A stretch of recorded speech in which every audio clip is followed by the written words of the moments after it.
Welcome to Charity Therapy, a podcast about building better nonprofits. I'm your host, Jess Birken.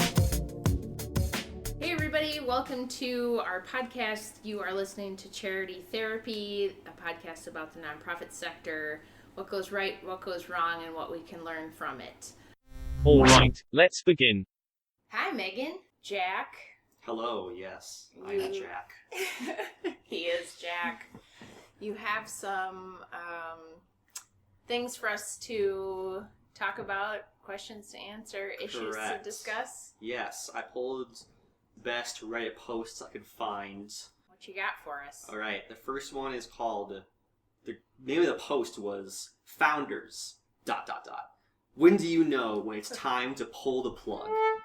Dun dun dun. Yeah, it's super dramatic. Quote, I founded a nonprofit 7 years ago. We are a parent-centered advocacy group for families caring for children with a specific health need. It's been a struggle since the beginning. I still believe in the mission, but do not want to be the executive director anymore. My board has told me that if I don't stay, they'll close up shop. They don't actually do much of anything, so I don't think they're bluffing. I could continue my work as a private citizen, but I still believe in the mission wholeheartedly. Private citizen. I know. Yeah. The So board, special. Not the military. The board thinks no one can do this besides me, but I have no leadership experience, no interest in managing anything, and don't seem to have any skills in board wrangling, which has been a persistent issue. Do you have any advice? If you're an executive director and you don't have any experience in board wrangling, Or leadership, or... I feel like anyone but this person could do it. Not that it Yeah. has to be this person. It's a weird... I know. I think the broader point this guy was trying to make was that he doesn't want to be the director anymore, but he doesn't want the company or the organization to just dissolve. Yeah, but somebody has to do the work. Yeah. They clearly sound really bitter about the board not doing anything. So it seems like maybe they're under-resourced. But it's an interesting question, like when do you pull the plug, right? Yeah. I feel like I was detecting like bitterness in this person's it was post, definitely though. like that in the original post too. Yeah. What did they say? Like they're able to do... Yeah, they could do it. They could do the exact same work as a private citizen. But That they're just cracks so. me What up. does that even mean? Private citizen. As a Yeah, I private wasn't- citizen. I am a public servant working for the nonprofit. That's interesting though, because like the people talk about the nonprofit sector as the third sector, but you're not a government employee. You Yeah. are still a private company. You just serve the public. It's just a weird turn of phrase to use. I as couldn't a tell if private this guy just citizen. got like a power trip over being like the executive director and like very much believed in his work and wanted to be like recognized for just like being the director. I wasn't sure if that was what he was going for, or if he's just like really passionate. It's a lot of differences, I think. Yeah, I don't know. I wasn't really picking up passion. I was picking up like, I'm doing all the work, they're doing nothing. I don't want to do this anymore. Which is an interesting dynamic, because I feel like a lot of the founders that we work with typically put themselves on the board rather than in the executive director position. So it's sort of like this person sounds like they're angry that they gave up their power and gave it to the board and that the board isn't doing anything with it. You know, it's like, I wanted to get paid, so I put myself in this position, but the board wasn't as serious about it as I was, and now I'm stuck in this position where the board's not moving, and I don't want to do all the work. Did it say that it was a paid He position? said he was paid. He didn't start off as being paid, but now he's paid like a part-time salary, I think. Interesting.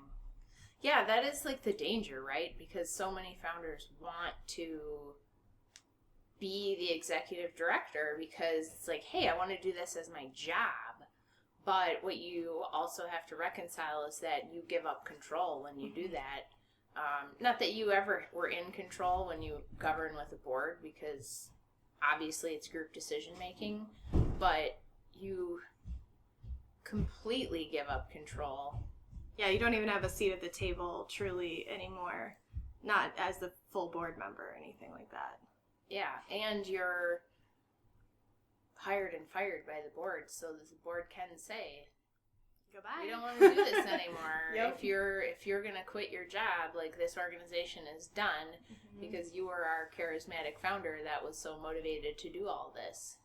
So it's kind of interesting just to think, like, was this even the right board? That's a good point. Because a lot of times people will, like, just stuff the board with their, like, oh, you know me, so can you be on my board? Because, like, I just want to go do this thing over here, but because of the rules, like, I have to have these people. And so if the person that's on the board is not really invested in anything, then you are at a lot of risk of them not doing anything, because guess what? They don't care. They're just your friend that's doing you a favor, and they're tired of the responsibility now. Totally. And I think we see that, like, a lot. All the time. Yeah. Yeah. You don't want to stuff the board with people that are just doing you a favor so you can go run your nonprofit, air quotes, not pictured. Yeah, it feels good in the first month or whatever to be able to have total control because they just rubber stamp whatever you want. And then you get to this point where there's too much work for one person, and what are you going to do? No one else wants to help. Right? Okay. Well, that was a sad story. It's a bummer. Sorry, founder. What else you got, Jack? All right. The second one I found is titled Removing Club Members. Jack Right. is our actor. Yeah, that was it. Alright. Removing club members. Alright, here's how it starts. I'm on the board of a non-profit Nordic ski club. We lead day and overnight trips, and there are some current members that we feel are either a safety risk or have other significant issues which warrants exiting the club. Okay, wait. Nordic Ski Club. Oh yeah. Overnight trips. All I can picture, I'm sure it's much more serious than this, but all I can picture is, like, people, safety issue, you're jousting with your, like, ski poles or something, like, Todd, you have to stop skiing so recklessly. Like tripping people as they go past. Yeah, like that That's sort what of I would do. shenanigans of Nordic skiing. Like, I don't even know what Nordic Oh skiing yeah, is. because Alpine is the... It's essentially cross flat country, level. isn't Nordic's the downhill one, I think. it? I don't Or is it the other know. way Like, this around? is revealing I think my... it's the other way Anyway. around. We're all unqualified. Yeah, what For the this heck? part. I skied once. What is Once. Nordic skiing? I think it's cross know- country. I forget. Downhill? No. I Cross think country? it's cross country. I think you're right, actually. Yeah. I'm into snowboarding now anyway, so I give up on Snowboarder. all two-legged skiing styles. That's impressive. I like staying inside with the books, so. Fair. Okay, sorry. Safety concerns. Keep Yeah. going. These club members have been unruly or putting people in jeopardy Correct. or worse. He says there's issues like refusing to follow direction of the trip leader, Kindergartners we have here. refusal to vacate the premises once their stay has ended, threatening other trip members, memory issues, etc. Okay, wait. So I was, like, at the risk of being super flip. Like, I was like, okay, the next thing Jack says might be sexual harassment or, like, something very serious. And I'm, like, kidding about jousting. No, I don't follow directions. Yeah. I don't leave the chalet We're when just, I'm like, supposed to at checkout unruly time. people who are trying to have fun, it sounds like. What is this club even? This is making me feel like, is this nonprofit even a legitimate... Yeah, I couldn't Like, tell you. Are you really running a for-profit ski lodge that you have turned into a C7 recreational organization for members, and you really wish that you were just running a business that you could kick your customers out and be... Okay, continue. Sorry. I'm digressing. Okay, yeah.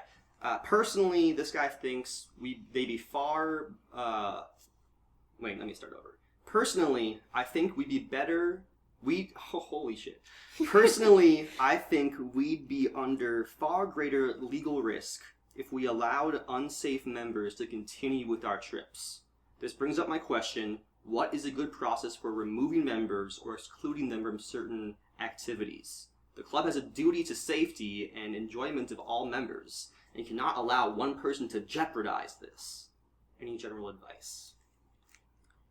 Okay, I'm still stuck on, like, who is this guy and what are these real complaints? But legitimately, to answer that question, right, if you have voting members, you have members who have some sort of stake in the organization, not like zoo members or public radio members, but like members that have rights, voting members, then the way to deal with this is through having a termination, suspension, or expulsion provision in your bylaws, which if you don't have, depending on what state you're in, your state may provide for how to remove a member. And usually, like in Minnesota here, there's like, you have to provide them notice and an opportunity to respond. But like, really this comes down to their bylaws and what they have in their bylaws. But I still just think like these reasons are these really for cause reasons, right? Like, does the entire board agree that this is a problem, or is this person the pain in the butt program director volunteer who is Rule follower. Yeah, they're an order muppet. They are an order muppet taken to the nth degree. Yeah. Order we got Muppets. an order muppet with a chaos muppet here. Yeah, right. The Nordic skiing chaos muppets. Megan, you should explain what order muppets are. Yes. Basically, from like 2012, like a while ago now. I don't know why this is still in the recesses of my brain, but an article was posted, I think just online, and it went viral, about how all of the Muppets can be split into two personality traits and how it really applies to all of us. So half the Muppets are order Muppets, so that's like Kermit the Frog, who's always just trying to, like, you know, keep things together and thrives off of order. And then you have the Chaos Muppets. So, I mean, traditionally, Animal would come to mind. Animal! Yes! Animal! Thriving off of chaos. Is it that I don't know who Animal is? Oh my god! What? That is a yes. Jack does He's not the know drummer. who Animal is? There's a drummer? Yeah, in the band. Okay. Oh my real. gosh. Like, Pause. you just We need to Google the Muppets and Google Animal and tell me that you've never seen this Hurts character my before. soul. Animal. Oh, it's the like son of the Where is this going? Philadelphia Flyers hockey mascot. Oh, but like, he no. Way predates. Way predates. And he's not They're definitely terrifying. related. He's What is that guy's lovably chaos muppet. Yeah.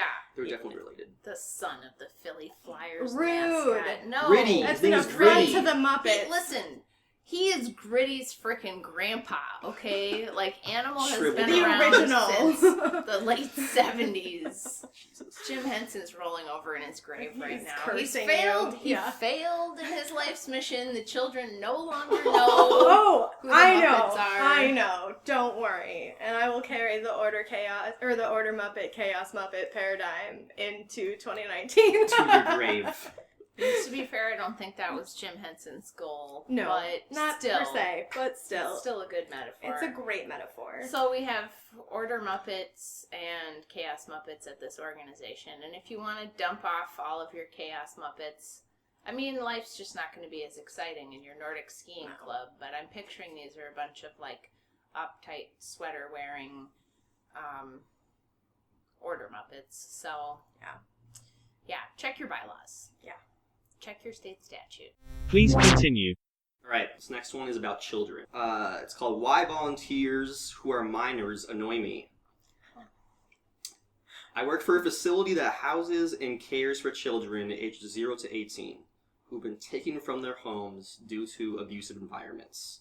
Basically, we are the first temporary stop before they get placed into foster care. We have many voluntary inquiries, but what always bothers me is that we have parents, Girl Scout leaders, and other adults who want their children to, quote, come play with the kids, like we are an orphanage for young kiddos or something. I always politely explain that these kids are not the typical, quote, warm and fuzzy type that play along nicely with minors who are volunteering. People just don't understand the full scale of some of our kids in care. Any advice? So this is actually a really good issue to bring up, because I see this a lot with, especially like overseas charities where, you know, whether it's a mission trip or a service learning thing where people bring groups of outside folks to engage with the village or build houses or whatever, and they're getting... So the issue here is, like, what are you actually providing to this community? Yeah, like, who is it for? Yeah, who is it for? And I guess I would argue that it's really not appropriate to bring your Girl Scout troop in and basically sort of, in a way, use these traumatized children as a way for your probably very privileged middle class or upper class kids to, like, get a nice warm fuzzy feeling inside that they did a good deed. Or put something on their college applications that, guess what, Yeah. I'm volunteering. I made such an effort with these kids, and it's like, yeah, I mean, did it's you? just, could your privilege be showing any more, right? Yeah. Like, you're not even considering the fact that these kids have, like, deep attachment issues. They have, like, multiple ACEs, traumas, like, you coming in and forming a temporary positive relationship with them and then, like, ripping yourself out of their life is not necessarily, like, a good thing, right? If it's even positive in the first place. Yeah. Like, you never really know what you're walking into there. Right. Plus the liability of bringing a bunch of, like, 10-year-old Girl Scouts into a situation where you have kids who may have, like, emotional behavior disturbance or, you know, fetal alcohol syndrome or, like, whatever, like, things where anger management and, like, other issues, you know, all the parents of your Girl Scout or Boy Scout troop are not really signing up for that. That's not the secondary trauma they're signing their kids up for.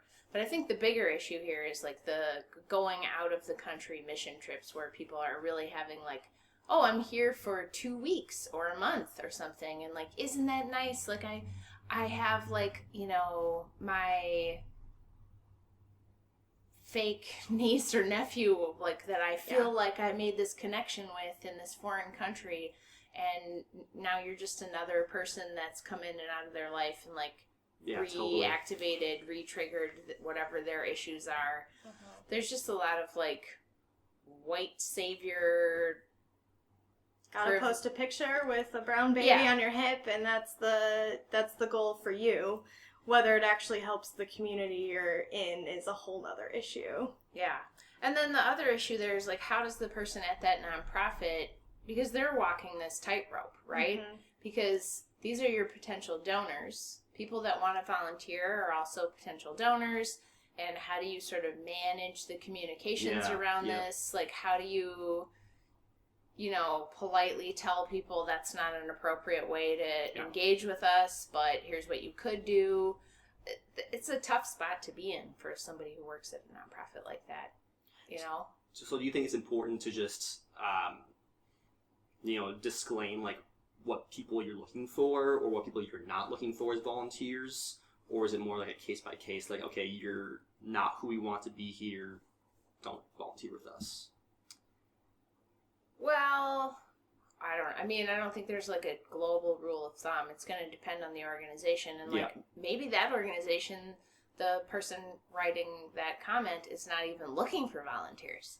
They may be just fielding cold calls. Yeah. You know, they may not have a volunteer program, whereas if you go to, like, a soup kitchen or something like that, where they're going to have an established volunteer program where people come in and they, like, pack lunches or they serve the food or whatever, and you have this as a part of your programming on a regular basis, who knows what this organization's situation is? They may just be getting phone calls and they don't have any identified volunteer management program because they don't need it. Or if they do, they're sourcing those volunteers through another organization like Hands-On Twin Cities or something where they're posting actual job positions with duties and criteria and like, this is what we're looking for. What's next, Governor? This one's called Executive Director of a Micro Nonprofit Paying Expenses Directly from Her Own Checkbook.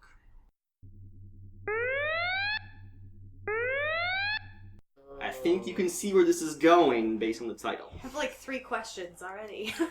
So this person says, I'm working with an animal rescue nonprofit where the executive director pays for most of the costs. Okay. She's working to generate an outside flow of donations, but that's the way it is right now. Right? Which is like every small nonprofit. You're the executive director and you're hustling to raise money. Okay, continue. The nonprofit has a checking account. But it makes no sense for this executive director to be transferring funds from her personal accounts to the nonprofit's accounts and then paying expenses so she just pays them directly from her personal accounts. Oh, okay. So what this is saying is instead of putting money into the nonprofit's bank account, she's just cutting checks and saying, well, I donated that money. So she's like, we're going to Best Buy and we're buying a USB stick. I'm paying for it. Donated the USB stick to the nonprofit. Oh, okay. What she could be doing is saying, all right, I'm going to put $500 in the nonprofit's bank account. I'm making a donation of $500. And then they, being probably her and the board authorizing her, can write checks and pay expenses out of the nonprofit's account. So is there more to the... That was kind of it. So is the problem that she just didn't get board approval to like do these petty cash payments? Or is it more than that? I'm not sure that it's necessarily even a problem. It's just not a smart... She's just making a lot more work for herself to track her in-kind donations. So, I mean, it'd be great if like Megan Tarnow was here to comment on this, but I think the problem from the nonprofit's perspective may be an inability to appropriately track what they spend their money on, what their expenses are, so that their general ledger is not really filling up with the right kind of data, because it's like, we need these kinds of supplies and we need those kinds of supplies. Instead, it's just like, oh, this person bought us this stuff, and are they actually keeping track of what that is and what it's for, and are they really building out their sort of like general ledger in their books? I'm guessing not. I mean, obviously we don't know, but I'm guessing that they're probably not doing those things because she's just paying for it and saying it's a donation. Yeah. It would probably be, and I'm not an accountant and whatever, but it would probably be cleaner for her to say, this month I'm willing to give at least $500 or whatever it is, put it in the nonprofit's bank account. Now that's a tax-deductible gift that she has made, and there should be a receipt for that, and then the nonprofit spends the money on the things that it needs.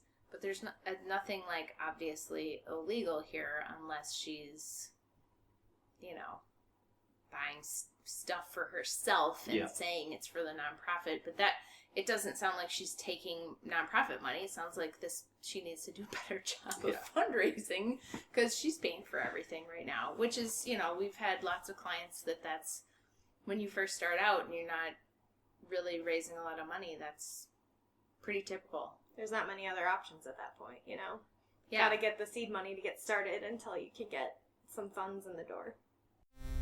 Please, sir, may I have some more? Alright, this one's called Starting Out, ... No board members to recruit. So this is someone just starting out with a new nonprofit. This person says, I'm starting an artists collaborative safe space for persons with autism. Originally, I planned to get a bunch of digital artists on the autism spectrum to pool our resources together. That was when I had a group of friends who could help me out. A bitter falling out happened, and here I am now.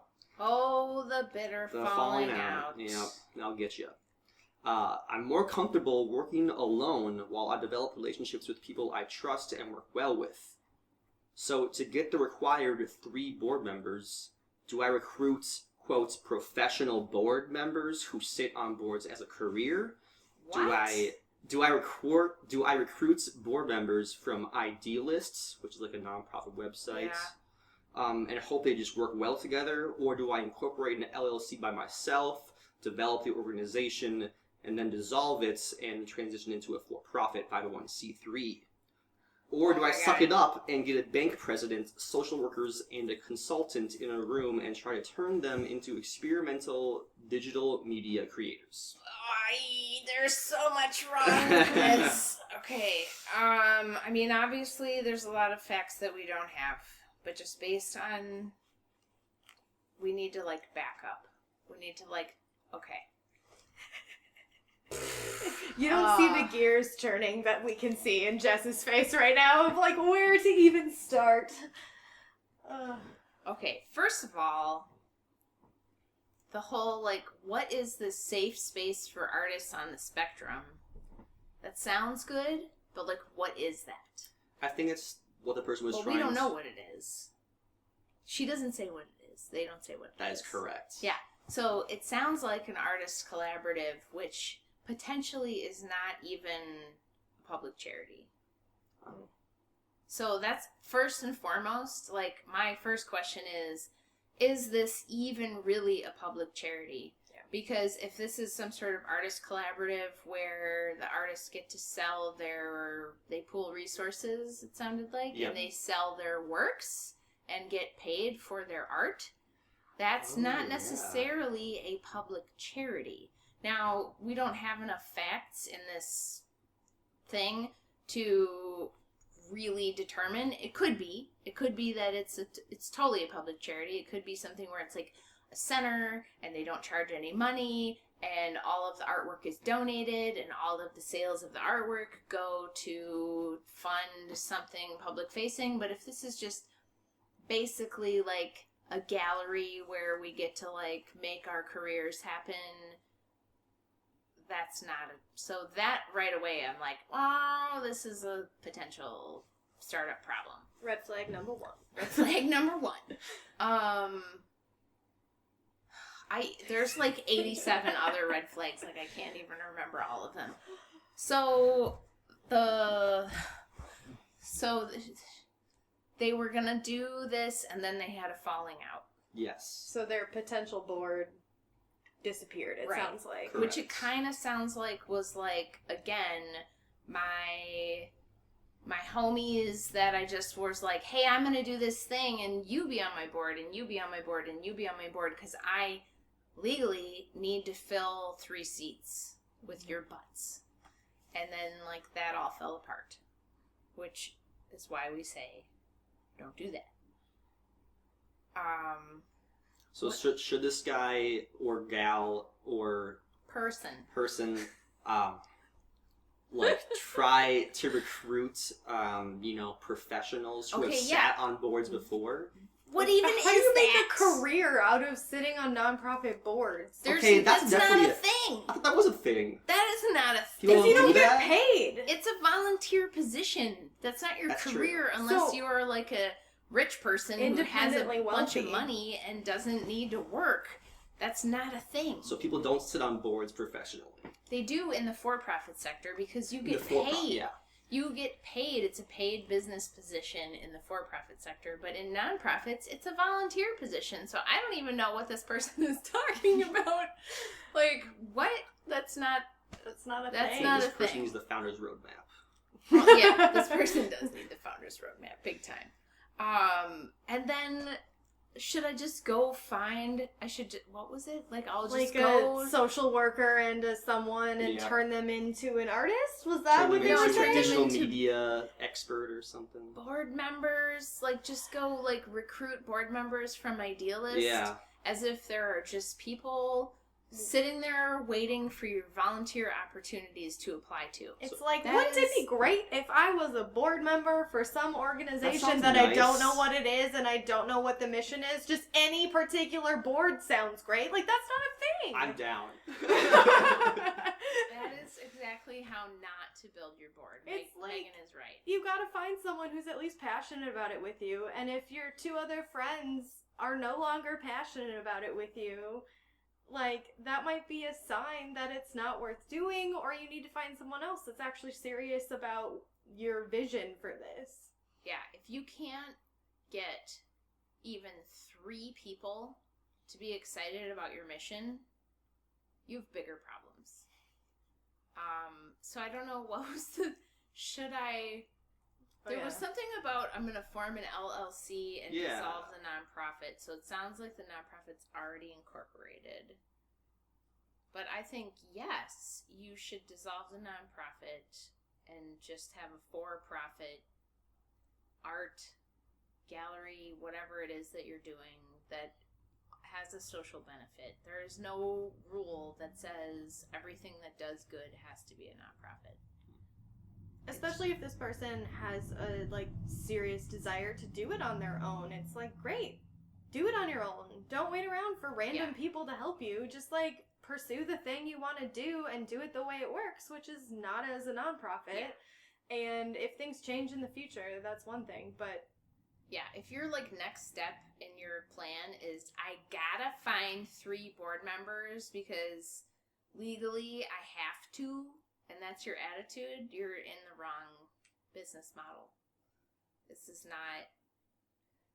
And I would love if this person was actually, like, available to be questioned, because I feel like their answer for why nonprofit is probably because we get free stuff. Mm-hmm. It's probably because... we get free whatever. Yeah. I think we'll get free stuff. People will get our C3 status, and then people will give us money. Money will rain from the sky, like manna from heaven. Mm-hmm. And that's just not how it works. As this person, unfortunately, is finding out. So it's, don't start a nonprofit just because you have a cool idea. It's not... Man, you gotta, like, give us something, like, positive. These are all, like, okay, super people don't go sad. to Reddit to... That's true. To say, oh, I'm doing such a great job right now. It's true. Sourcing. That's quite enough, thank you. All right, folks, that's our show. Be sure to follow me on Instagram or Twitter at Jess Birken. We want to hear from you. Send us a message at our website, charitytherapy.show. And don't forget to subscribe to our newsletter at birkenlaw.com/signup. Charity Therapy is a production of Birken Law Office, PLLC. Our theme song is by Whalehawk. And remember, folks, this podcast is produced for your entertainment and is not a substitute for actual legal advice.